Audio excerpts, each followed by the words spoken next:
end race-based college admissions and legacy preferences now. Instead, give a leg up to students aiming to climb life's ladder. Race and ethnicity should not be treated as proxies for disadvantage. The Scions of Scarsdale and Lake Forest, and kids named Obama, Trump and Kushner should not be given an unfair boost in the marathon of life. Race-based affirmative action is patently unfair. For example, Harvard effectively mandates that Asian Americans score 140 points higher than white students, 270 points more than Latino students, and 450 points greater than African American students before they can earn an acceptance letter. This gap has even earned the moniker of the Asian tax. As for targeting the economically disadvantaged, the record of race-conscious affirmative action is underwhelming. According to David Leonhardt of the New York Times, low-income students, controlling for race, receive either no preference or a modest one, depending on which study you believe. In other words, affirmative action is now another upper-middle-class benefit, albeit one reserved for non-Asian minorities. By the same measure, colleges need to get past giving mommies and daddies little preciouses a leg up in the admissions game simply because they are winners in the conception lottery. Fact, legacies are between 2 and 3 times more likely to be accepted into Harvard, Yale and Princeton than the great unwashed. Indeed, for all the talk of inequality killing the American dream, it's almost laughable watching the meritocratic elite defend social calcification and stratification in the name of the greater good. Make no mistake, a colorblind society has broad appeal, and crosses political lines.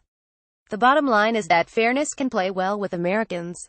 Fortunately, the Justice Department may be able to lay down a marker here. Last Wednesday, DOJ announced that it would review allegations of reverse discrimination in college admissions. As a practical matter, the government could even seek to intervene in a 2014 federal lawsuit challenging Harvard's admissions process, which action remains pending. To be sure, there is ample precedent for the federal government intervening in admissions cases. In 2003, the Bush administration squared off before the Supreme Court in a challenge to the University of Michigan's affirmative action programs. In the end, the court struck down Michigan Law School's program, but upheld the undergraduate school's admissions process. Later, the Obama administration sided successfully with the University of Texas in facing down a lawsuit opposing preferences at the University of Texas. Is there a political upside to the government opposing race and parentage as basis for admissions, but for also supporting class-focused admissions? Yes, it is right where the American public stands. In 1996, California's voters simultaneously voted to re-elect President Bill Clinton, and to outlaw race as a university admissions criteria. A decade later, in the aftermath of the Supreme Court's ruling, Michigan's voters outlawed race in admissions by a 32 margin, and then went on to twice vote for Barack Obama. Exit polls from the 2006 vote on the Michigan Civil Rights Initiative showed that nearly every demographic group backed the measure by large margins. White voters, independents, non-churchgoers, evangelicals, college graduates, and high school dropouts all wholeheartedly supported the MCRI. Overall, 5 of the 6 states that conducted referendums on racial preferences banned race in admissions. Make no mistake, a colorblind society has broad appeal, and crosses political lines.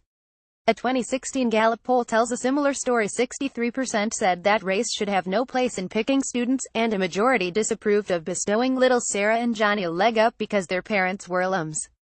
At the same time, the public approved of showing preference to low-income students by more than a 20-point spread, and also endorsed giving added consideration to students whose parents had not attended college. The bottom line is that fairness can play well with Americans. The most recent Republican presidential candidates have not been eager to tangle with the issue. Given an opportunity to reevaluate its candidates' support for race-based affirmative action during the Midwest primaries, Romney's campaign demurred. As for candidate Trump, he delayed in calling for the removal of the Confederate flag from the South Carolina state grounds, but also punted when it came to seeking the end of racial preferences.